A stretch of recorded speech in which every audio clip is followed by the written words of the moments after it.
Hello मारी channel में तमारुं स्वागत है। अत्यारे आपणे उनाळामां शाक मार्केटमां जईए એટલે अलग अलग वेरायटीनी केरी जोवा मळती होय छे। एमांथी एक वेरायटी छे राजापुरी केरीनी, जेनो उपयोग मोटा भागे अथाणुं बनाववामां थतो होय छे। तो आज आपणे ए राजापुरीनो उपयोग करी अने बनावीशुं गोळ केरीनुं अथाणुं।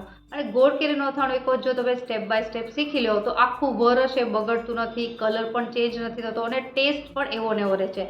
तो तमे आ रेसिपी छेल्ले सुधी अचूकथी जोजो अने जो रेसिपी पसंद आवे तो विडियोने लाइक अने चेनलने सब्सक्राइब करवानुं ना भूलता।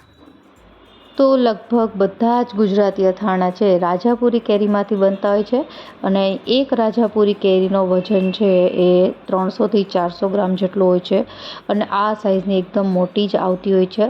हवे आ केरीने एकदम पहेला तो धोईने साफ करी लीधी छे, उपरथी छाल उतारी लेवानी छे। आ रीते आછી आછી छाल ज उतारवानी छे। हवे आपणे आना कटका छे करी लेशुं। मार्केटमां तमे जो वधारे क्वोंटिटीमां लेता होय तो तमने ए त्यां ज करी आपे छे। हवे आ रीते मैं मीडियम साइजना जे केरीना कटका करी लीधा छे। हवे आ बधा कटकाने आपणे एक तपेलीमां लई अने तेमां हळदर अने मीठुं उमेरवानुं छे। आम करवाथी हळदर मीठानुं पाणी थतुं होय छे अने केरीनी खटाश निकળી जती होय छे। तो अहीं 1 चमचो जेटલું मीठું उमेरीशुं अने 1 चमचा जेटली हळदर।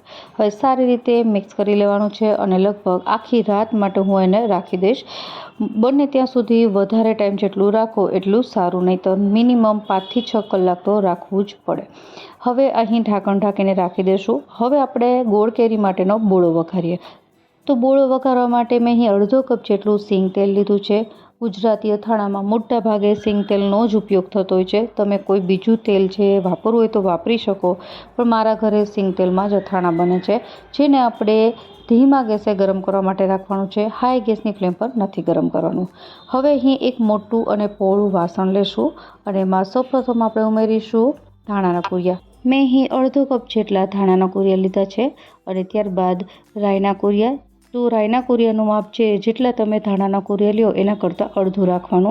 અહીં મેં હાફ કપ જેટલા ધાણાના કૂરિયા લીધા છે તો એના અડધા છે રાઈના કૂરિયા લીધા છે અને સૌથી છેલ્લે 1 ટેબલસ્પૂન જેટલા મેથીના કૂરિયા છે એ સૌથી ઓછા હોય છે ગોળ કેરીના બોળામાં। હવે અહીં 2 તજના ટુકડા અને 1 ટીસ્પૂન જેટલી હિંગ ઉમેરીશું। ત્યારબાદ થોડા આખા મરી અને હવે જે આપણે તેલ ગરમ કરવા માટે રાખ્યું હતું એ સરસ રીતે ગરમ થઈ ગયું છે। આપણે થોડી હિંગ નાખીને ચેક કરીએ તો આ રીતે ગરમ થયેલું હોવું જોઈએ। જેને આપણે વચ્ચે હિંગ રાખી છે ત્યાં જ પોર કરવાનું છે। તમે ત્યાં પોર કરશો એટલે ધીમે ધીમે તેલ છે બધી જ જગ્યાએ પહોંચી જશે। હવે ગોળ કેરીના અથાણામાં તેલનું પ્રમાણ ઓછું રાખવાનું હોય છે, તો જેટલું તમારો આ બોળો છે એ તેલ આ રીતે સોક કરી લે એટલું જ રાખવાનું। ઉપરથી થોડી વાર માટે ડીશ ઢાંકી દેવાની અને ત્યારબાદ થોડો ઠંડો થશે એટલે આપણે લાલ મરચું ઉમેરીશું। તો અહીં થોડો ઠંડો થઈ જાય, લગભગ 15 થી 20 મિનિટ જેવો સમય લાગ્યો હતો અને હવે આપણે આમાં ઉમેરવાના છીએ લાલ મરચું। लाल मरचुं अहीं मैं कश्मीरी वापर्युं छे। कश्मीरी मरचुं वापरवाथी जे तीखाश मापे होय छे अने जे कलर छे सारो आवे छे। तो अहीं मैं 2 चमचा जेटलुं कश्मीरी मरचुं वापर्युं छे। सारी रीते मिक्स करी देशुं। ज्यारे पण तमे गोळ केरीनो बोळो वघारो एमां मीठुं के हळदर बंने वस्तु नथी उमेरवानी। आपणे ऑलरेडी मीठुं अने हळदर छे केरीमां उमेर्या छे अने आ अथाणुं छे गोळ केरीनुं छे એટલા માટે અહીં મીઠું ઉમેરવામાં નથી આવતું। તો આ ખાસ યાદ રાખવું। ખાટી કેરી બનાવીએ એમાં આપણે ઉમેરતા હોઈએ છીએ પણ આમાં નથી ઉમેરવાનું। હવે આપણે ઢાંકણ ઢાંકીને આને રાખી દેશું। હવે જે સવારે મેં જે કેરી આગલા દિવસે હળદર મીઠાવાળી કરી હતી એ મેં સવારે ચેક કરી તો આ રીતે થઈ ગઈ છે।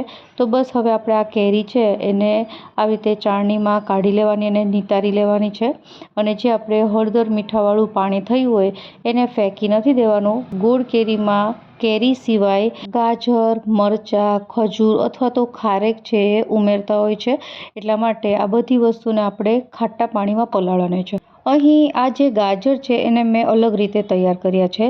શિયાળાની સિઝનમાં ગાજર સરસ આવતા હોય ત્યારે ગાજરને ધોઈ સાફ કરીને આ રીતે મોટા કટકા કરી અને એમાં ખાંડ ઉમેરી દેવાની અને મિક્સ કરી અને તડકે 15 થી 20 દિવસ સુધી રાખવાનું છે। એટલે ગાજર છે એમાં બધી જ ખાંડ ચડી જશે અને તમે જોઈ શકો છો કે એકદમ આ રીતે તૂટી જતા હોય છે। આપણે જે રીતે છૂંદો બનાવતા હોય છે એ રીતે ગાજરને સવાર સાંજ ચમચો ફેરવીને આ રીતે કડક થાય ત્યાં સુધી તડકે રાખવાના।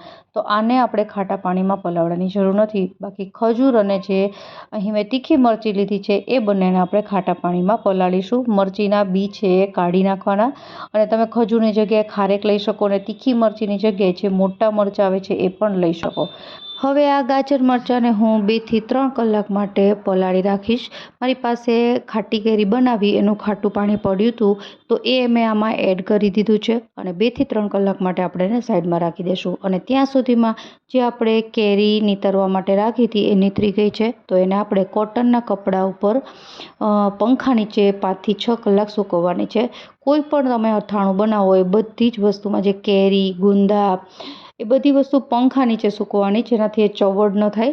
અને 2 થી 3 કલાક પછી આપણા જે મરચાં અને ખજૂર છે સરસ રીતે પલળી ગયા છે. તો એને આપણે આ રીતે ચાળણીમાં કાઢી લેશું અને એને પણ આપણે લગભગ 5 થી 10 મિનિટ નીતરવા દેશું અને ત્યારબાદ કોટનના કપડા પર એને પણ સૂકવી લેવાના છે. તો કેરી, ગાજર, મરચાં બધી વસ્તુ છે એ મિનિમમ 5 થી 6 કલાક પંખા નીચે સૂકવવી. થોડું ઘણું પણ પાણી રહે તો જે અથાણું છે બગડવાની શક્યતા રહેતી હોય છે. તો આ રીતે સૂકવી દીધા બાદ હવે આપણે ગોળનું માપ જોઈ લઈએ. તો ગોળ કેરીમાં જેટલી તમે કેરી લો એના કરતાં 1.5 ગણો ગોળ લેવાનો. તો મેં અહીં અંદાજે જે કેરી લીધી છે એનું વજન 300 થી 400 ગ્રામ જેટલો છે. એની સામે 600 થી 700 ગ્રામ જેટલો ગોળ લીધો છે. અને ગોળ હંમેશા આ જે પારસમણી ગોળ આવે છે એ જ વાપરવાનો. જે દેશી ગોળ આવે છે એ દેશી ગોળ ક્યારેય નહીં વાપરવાનો. એનાથી અથાણું કાળું પણ થઈ જતું હોય છે અને દેશી ગોળમાં પાણીનો ભાગ થઈ જતો હોય છે અથાણામાં. એટલા માટે જે આ રીતનો પારસમણી ગોળ આવે છે એને સુધારીને અથવા તો ખમણીને ત્યારબાદ એડ કરવાનો. આ વસ્તુ છે ખાસ યાદ રાખવાની. અને ગોળ છે ક્યારેય બોળામાં ડાયરેક્ટ છે મિક્સ નથી કરવાનો. ગોળ કઈ રીતે મિક્સ કરવો એની પણ એક રીત છે, હું તમને પાછળથી બતાવીશ. ત્યાં સુધીમાં હવે જોઈ લઈએ આપણા ખજૂર, મરચાં અને કેરી આ ત્રણેય સુકાઈ ગયા છે.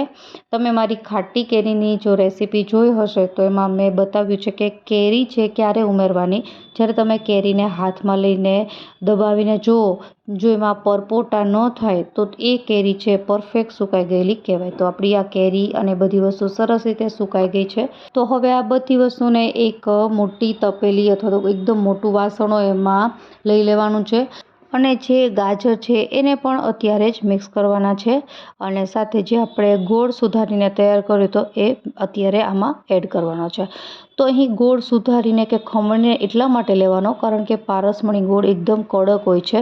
તો જો તમારા અમુક મોટા ગંઠોડા રહી જશે તો એ ઓગળશે નહીં. તો આ રીતે સુધારીને કે ખમણીને આની સાથે મિક્સ કરશો એટલે કેરી, ખજૂર અને મરચાં અને ગાજર આ બધું જ્યારે સાથે મિક્સ થઈ જતું હોય છે એટલે ગોળ તરત જ ઓગળી જતો હોય છે. અત્યારે ઓછી ક્વોન્ટિટી છે તો 1 દિવસ લાગશે ગોળ ઓગળતા. જો વધારે ક્વોન્ટિટીમાં બનાવતો હોય તો 2 દિવસ રાખવાનું અને ચમચો ફેરવતા જવાનો. તો અહીં 1 દિવસ પછી તમે જોઈ શકો છો કે ગોળ સરસ રીતે ઓગળી ગયો છે. તો જો કોઈને ગોળ ઓગળતો ન હોય એ જો આ રીતે બનાવે તો ગોળ છે એકદમ સરસ રીતે ઓગળી જતો હોય છે.